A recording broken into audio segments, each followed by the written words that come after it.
चलिए आज एक कहानी की दुनिया में चलते हैं जहां एक चोर की किस्मत उसे एक ऐसी जगह ले जाती है जिसके बारे में उसने कभी सोचा भी नहीं था। एक रहस्यमयी द्वीप। अब ये उसकी किस्मत का खेल है या कुछ और कहानी की शुरुआत ही इसी सवाल से होती है। जरा सोचिए, एक चोर जिसका काम ही है अंधेरे में रहना, उसकी जिंदगी में कैसा भूचाल आएगा जब वो एक ऐसे द्वीप पर पहुंच जाएगा जहां हर कदम पर एक नई पहेली उसका इंतजार कर रही है। तो चलिए सबसे पहले मिलते हैं कहानी के किरदारों से और जानते हैं उस एक रात के बारे में जिसने उनकी पूरी दुनिया को हमेशा के लिए बदल कर रख दिया। कहानी है 3 भाइयों की, गगन, मगन और पवन।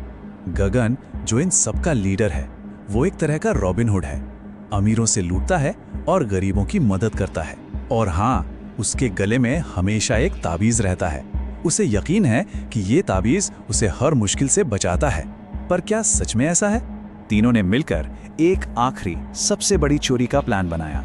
सोचा बस ये एक काम हो जाए फिर जिंदगी संवर जाएगी। पर उन्हें क्या पता था कि वो चोरी करने नहीं बल्कि किसी के बिछाए जाल में फंसने जा रहे थे। और यहीं पे कहानी का सबसे चौंकाने वाला मोड़ आता है।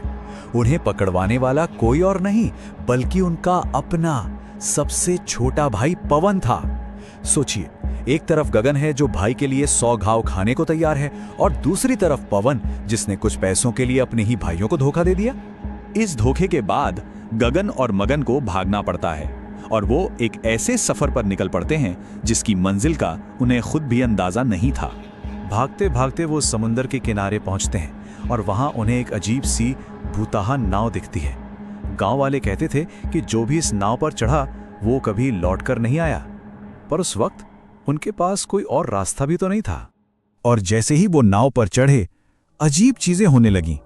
नाव अपने आप चलने लगी। समंदर से एक सुनहरी मछली निकली और हवा में गायब हो गई। और फिर अचानक उनके सामने एक नकाब पहने हुए कोई आ खड़ा हुआ। वो अजनबी उन्हें एक हरे भरे अनजान द्वीप पर छोड़ता है और नाव समेत गायब हो जाता है। अब सोचिए, गगन और मगन एक ऐसी जगह पर फंस चुके थे जहां से वापस जाने का कोई रास्ता ही नहीं था। इस द्वीप पर गगन की जिंदगी में एक ऐसा मोड़ आने वाला था जिसकी उसने सपने में भी कल्पना नहीं की होगी। एक ऐसा सच जो उसकी पहचान को ही बदल कर रख देगा। अब पेट भरने के लिए करें तो क्या करें? उन्होंने फिर से चोरी का रास्ता चुना, लेकिन इस बार वो पकड़े गए और उन्हें सीधा वहां के राजा मंदार के सामने पेश किया गया। पर जैसे ही सिपाहियों ने गगन के चेहरे से निकाब हटाया, राजा मंदार अपनी गद्दी से उछल पड़े, क्योंकि उनके सामने खड़ा चोर हूबहू उनके सालों पहले खोए हुए भाई राजकुमार रणवीर जैसा दिखता था। ये कैसे हो सकता था? और बस यहीं से ये कहानी एक चोर की नहीं रहती। ये कहानी बन जाती है एक शाही साजिश की, जिसमें गगन जाने अनजाने एक बहुत बड़ा मोहरा बन जाता है। राजा मंदार गगन के सामने एक सौदा रखते हैं, एक ऐसा सौदा जिसमें उसकी जान भी जा सकती है। वो गगन से कहते हैं कि उसे राजकुमार रणवीर बनकर महल में रहना होगा ताकि 10 साल पुराना राज खुल सके, ताकि ये पता चल सके कि असली कातिल कौन है। और गगन ये बाजी खेलने को तैयार हो जाता है। तो आखिर 10 साल पहले हुआ क्या था? साजिश ये थी कि किसी ने पहले राजकुमार रणवीर को राजा के खिलाफ भड़काने की कोशिश की। जब वो कामयाब नहीं हुआ तो उसने राजकुमार को मरवा दिया और इल्जाम डाल दिया खुद राजा पर, ताकि वो सिंहासन पर कब्जा कर सके। राजा का प्लान काम कर जाता है। एक बूढ़ा आदमी गगन के पास आता है और उससे कुछ ऐसे सवाल करता है जिससे गगन समझ जाता है कि वो कातिल के बहुत करीब है। वो इतना घबरा जाता है कि वहां से भाग खड़ा होता है। और अब कहानी अपने सबसे अहम मोड़ पर आ चुकी है। वो दिन आ गया है जब हर राज से पर्दा हटेगा और सच सबके सामने आएगा। डरकर गगन और मगन उसी समंदर के किनारे पहुंचते हैं जहां से ये सब शुरू हुआ था। और तभी वही भुताहा नाव लौट आती है। वही नकाबपोश आदमी नाव से उतरता है और इस बार वो अपना नकाब हटा देता है। निकाब के नीचे कोई और नहीं बल्कि राजकुमार रणवीर की आत्मा थी, जो इतने सालों बाद अपने भाई के सामने खड़ी थी अपना इंसाफ मांगने के लिए। तभी पीछे से वही बूढ़ा आदमी आता है और अपना भेष बदलता है। अरे ये तो खुद राजा का बेटा राजकुमार धीरेंद्र था। वो हंसते हुए कबूल करता है कि उसी ने अपने चाचा रणवीर को मरवाया था और अब वो अपने पिता को भी मारने आया है।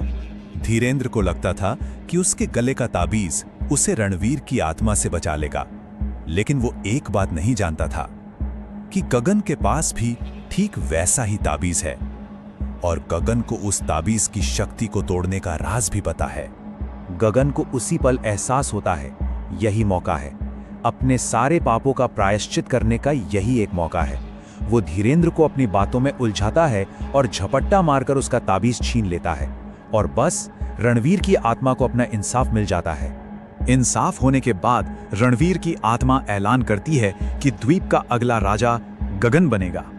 सोचिए, एक चोर जो कल तक लोगों का माल लूटता था, आज उसी जनता का रखवाला बन गया था।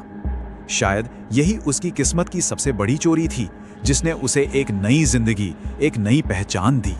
तो आखिर में सवाल यही रह जाता है, एक चोर के लिए असली खजाना क्या होता है? वो सोना चांदी जो वो तिजोरियों से निकालता है, या फिर अपने गुनाहों से मिली माफी और एक नया